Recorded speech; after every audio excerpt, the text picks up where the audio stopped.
पाठ 9। बैसाखी फिर आ गई। पंजाब के किसानों के उल्लास का पर्व है बैसाखी। यह पर्व प्रतिवर्ष आता है और लाता है अपने साथ अतीत की अनेक स्मृतियां। ये स्मृतियां एक ओर तो पंज प्यारों द्वारा गुरु गोविंद सिंह को समर्पित सिरों की अद्भुत भेंट की घटना से जुड़ी हैं, तो दूसरी ओर अमृतसर के जलियांवाला बाग में जनरल डायर द्वारा चलवाई गई गोलियों की धाएं धाएं की अनुगूंज से। साहस, त्याग, बलिदान और अत्याचार की इन यादों को संजोए हुए पंजाब के किसान अपने खेतों में लहलहाती फसल को देख बरबस ही भंगड़े और गिद्दे की ताल पर थिरक उठते हैं। बैसाखी आती है और पंजाब के किसानों के अंदर का सारा उल्लास भंगड़े के ढोल की ताल पर थिरकने लगता है। शुरू में यह ताल धीरे धीरे बजती है। भंगड़े के नर्तक ताल पर पैर हिलाते हैं, शरीर को गति देते हैं और कंधे उचकाते हुए नाचते हैं। कभी घुटने आगे बढ़ाकर, शरीर झुकाकर ताल पर नाचते हैं, तो कभी मुट्ठी बंद कर, तर्जनी खड़ी कर, बाहें फैलाकर झटका देते हैं। मस्ती में झूमते नर्तकों के शरीर का अंग अंग ढोल की ताल पर हिलोरे लेने लगता है। धीरे धीरे ढोल वादक अपनी ताल तेज करता है। उसके साथ ही नाचने वालों की हरकत भी तेज हो जाती है। कुछ देर बाद नर्तक खड़े हो जाते हैं। एक मन चला युवक नर्तकों के घेरे में आता है। उसका एक हाथ कान पर होता है और वह दूसरा हाथ ऊंचा उठाकर एक बोली बोलता है। एक गभरू देश पंजाब दे उड़ दे विच हवा, एक गभरू देश पंजाब दे ते दे धूड़ घुमा, हो ढोल वालिया जवाना। बोली को सहारा देने के लिए ढोल वादक तेजी से ढोल बजाने लगता है। ताल तेज होती जाती है और उसके साथ ही नर्तकों की गति भी। सारा वातावरण आनंद और मस्ती में डूब जाता है। ढोल की दमक और नर्तकों की गमक में से उभर आती हैं बैसाखी के साथ जुड़ी हुई अनेक स्मृतियां। ऐसी स्मृतियां जिनमें आनंद है और मस्ती है, तलवारों की खनखनाहट है, गोलियों की धाएं धाएं है और जय घोषों, चीख पुकारों का तीव्र स्वर है। वह दिन भी तो बैसाखी का ही था।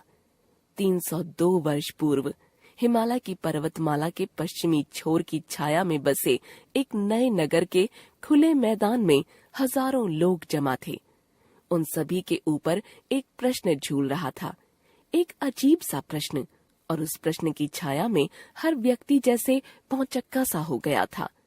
भला यह भी कोई बात हुई? कहाँ बैसाखी की मौज मस्ती, गिद्दे और भंगड़े, खेल तमाशों से भरे मेले, और कहाँ यह सवाल, सिर चाहिए, सिर चाहिए। सामने मंच पर खड़ा किसी उन्माद में डूबा, आंखों से चिंगारियां बिखेरता, नंगी चमचमाती तलवार घुमाता हुआ 33 वर्षीय युवा व्यक्ति कह रहा था, मुझे सिर चाहिए, मुझे सिर चाहिए। हर व्यक्ति एक दूसरे को देख रहा था। हर व्यक्ति एक दूसरे से आंखें चुरा रहा था और प्रश्न था कि डंके पर पड़ने वाली चोट की तरह बराबर बजता चला जा रहा था। फिर लोगों की नजरें दूसरी ओर मुड़ गईं। यह उस विचित्र प्रश्न का विचित्रतर उत्तर था। मैं अपना सिर देने को तैयार हूँ। कैसा था वह व्यक्ति? सीधा सादा, अधेड़, दुकानदार सा। मेरा नाम दयाराम है, मैं खत्री हूँ, लाहौर का रहने वाला। आपको सिर चाहिए? मेरा सिर हाजिर है। भीड़ की विस्फारित आंखें उसे भीड़ से निकलते हुए देख रही थीं। वह झूमता हुआ उस लपलपाती तलवार की ओर बढ़ता चला जा रहा था। फिर वह और लपलपाती तलवार वाला व्यक्ति एक खेमे की ओट में चले गए। खचाक! और खेमे से खून की धार बाहर बह निकली। मंच पर फिर वही तलवार चमचमा रही थी, परंतु इस बार वह अधिक भयावह होकर वातावरण पर फिर से झूल रही थी। एक सिर और चाहिए, और चाहिए। सन्नाटा गहरा हो गया। फिर किसी कोने से एक मध्यम आवाज उभरी, मैं अपना सिर देने को तैयार हूँ। यह कौन है? मैं धर्मदास हूँ जी, जाट हूँ, हस्तिनापुर का रहने वाला। और भीड़ की लहरों पर से उतरता हुआ वह जाट उस तलवार को चूमने इस तरह चला गया जैसे भंगड़े वालों की टोली में कोई बोली बोलने जा रहा हो। खचाक ज्यादा खतरनाक हुई। खेमे में से खून और गाढ़ा निकला।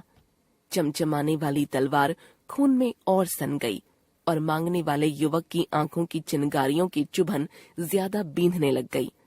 एक सिर और चाहिए। मैं अपना सिर देने को तैयार हूं, पर उस प्रश्न पर एक और प्रश्न उभर आया। क्या आप मेरा सिर भी स्वीकार करेंगे?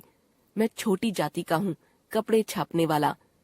मंच पर खड़े जिस व्यक्ति की आंखों से लोग आग बरसती देख रहे थे, एकाएक उनमें से जैसे जल चू पड़ा। सारा खिंचा हुआ चेहरा एकदम तरल होकर करुणा में डूब गया। तलवार के साथ ही उसकी बाहें भी पसर गईं और उस पसार में द्वारका का रहने वाला मोहकम चंद समा गया। फिर चौथी मांग के साथ तलवार की धार पर खून की परत और गहरी हो गई। एक सिर और चाहिए। सभी का सन्नाटा गहरा होकर फटने लगा। भीड़ छंटने लगी, परंतु वह अनोखा प्रश्न जैसे भागते हुए लोगों का पीछा कर रहा था। मेरा सिर चाहिए, मैं नाई हूँ। अपने उस तरह से लोगों के बाल काटता हूँ। मैं बाल काटता रहा और छोटा बनता रहा। लोगों ने मेरे सामने सिर झुकाया, पर मेरे हाथ का छुआ पानी नहीं पिया। आप तो गुरु हैं, लाखों लोग आपके सामने सिर झुकाते हैं, पर आपकी प्यास नहीं बुझाते। लीजिए मेरा सिर, शायद आपकी प्यास थोड़ी सी बुझ जाए।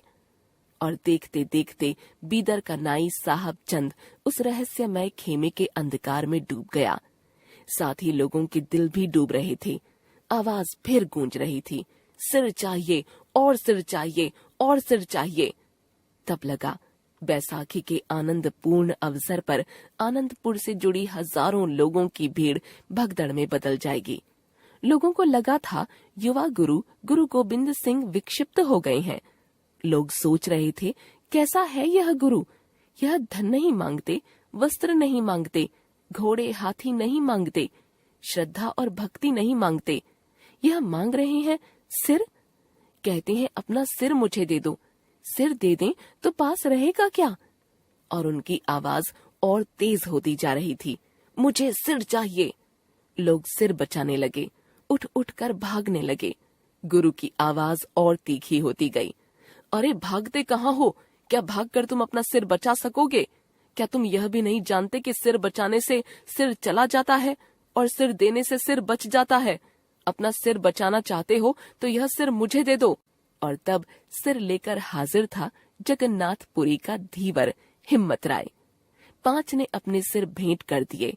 वे गुरु के प्यारे बन गए, सबके प्यारे बन गए, पंज प्यारे। परीक्षा में उत्तीर्ण ये प्यारे नए वस्त्रों में सुसज्जित वहां उपस्थित जन समूह के सम्मुख खड़े थे। 3 सदियां गुजर गईं। आज भी जब उनकी याद आती है तो उनमें से किसी का नाम याद नहीं आता, न ही कोई अकेला अकेला याद आता है। 5 प्यारे एक साथ याद आते हैं। इन सिर देने वालों की यह याद बैसाखी को और अधिक प्यारा बना देती है। सिर मांगना एक विचित्र मांग थी, पर सिर दे देना उससे भी अधिक विचित्र था। इसमें एक बात सबसे विचित्र थी, सिर मांगने वाला पंजाब में सिर मांग रहा था, परंतु देने वाले उनमें पंजाब का सिर्फ एक था। एक था हस्तिनापुर का और शेष एक गुजराती, एक कन्नड़ और एक उड़िया। भावात्मक एकता और भारत की अखंडता के नाम पर बड़े बड़े भाषणों, लेखों और नारों के बनावटी आयोजन के मध्य से यह नहीं उभरा था। फिर यह सब कैसे हुआ था? कैसे एक ही मांग पर उत्तर, दक्षिण, पूर्व, पश्चिम के सिर एक साथ आ जुटे थे? बैसाखी आती है तो इस तरह के कितने ही सवाल हमारे सामने आ खड़े होते हैं। भंगड़े के ढोल का स्वर और मुखर हो उठता है, पर ढोल की इस मधुर आवाज के साथ यह और कौन सा स्वर था? धाएं धाएं धाएं। इस आवाज के साथ एक और बैसाखी उजागर हो गई। सन 1919 की अमृतसर की बैसाखी। चारों ओर आवाजें गूंज रही थीं। रोलट कानून मुर्दाबाद, काला कानून वापस लो। जलियांवाला बाग में 20,000 से अधिक नर नारी जमा थे।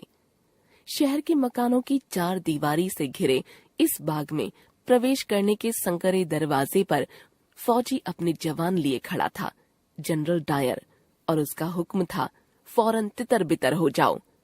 परंतु कौन, कहां से, किधर से तितर बितर हो जाए? चारों ओर ऊंचे ऊंचे मकान, निकलने का सिर्फ एक रास्ता, और उस रास्ते पर तनी है सिपाहियों की बंदूकें, और सड़क पर उन्हें घेरे खड़ी हैं फौजी आर्म्ड कारें। अच्छा, तो तुम सरकारी हुक्म नहीं मानते? लो सजा भुगतो। Fire fire fire! बंदूकों से गोलियां छूट रही थीं, धाएं धाएं, और हाय हाय की आवाजें एक दूसरे से मिल गई थीं। गोलियां दनादन छूटती चली जा रही थीं। लोग भाग दौड़ करते, चीखते चिल्लाते हुए घायल पक्षियों की तरह फड़फड़ा रहे थे। जनरल डायर चीखता चला जा रहा था, फायर फायर फायर! अमृतसर की बैसाखी का मेला खूनी मेले में बदल गया था। गुरु गोबिंद सिंह ने भी एक बैसाखी खूनी बैसाखी बना दी थी। उसमें कुछ लोगों ने अपने सिरों को मानो हथेली पर रख कर सौंप दिया था। आज जनरल डायर जबरदस्ती सिर ले रहा था। बचने का कोई उपाय नहीं था। मानो वह हुक्म नहीं, सूरज की तेज गर्मी थी, जिसके प्रभाव से 20,000 लोगों को 3 मिनट में भाप बनकर उड़ जाना था। हंटर कमीशन के सामने जनरल डायर ने एक बात कही थी, मैंने और भी गोलियां चलवाई होती अगर मेरे पास कारतूस होते। मैंने 1600 बार ही गोलियां चलवाई क्योंकि मेरे पास कारतूस खत्म हो गए थे। 1600 गोलियों की वर्षा कराने वाला जनरल डायर कुछ साल बाद अपने ही घर में पश्चाताप की आग में झुलस कर मरा था। उसकी पीठ पर बरद हस्त रखने वाला उस समय का पंजाब का lieutenant governor O Dwyer Baisakhi और भंगड़े की भूमि के ही एक लाल उधम सिंह की गोली का शिकार बना था। बैसाखी फिर आ गई है। देश में हरित क्रांति लाने वाला किसान फिर से झूम उठा है। पंजाब की धरती गिद्दे और भंगड़े की ताल पर फिर से थिरक उठी है। गेहूं कट रहा है, खेतों से निकलकर मंडियों में आ रहा है, और झूमता हुआ किसान गाता चला जा रहा है, ओ जट्टा आई बैसाखी, आई बैसाखी, कणकां दी मुक गई राखी, आई बैसाखी। लेखक डॉक्टर महीप सिंह।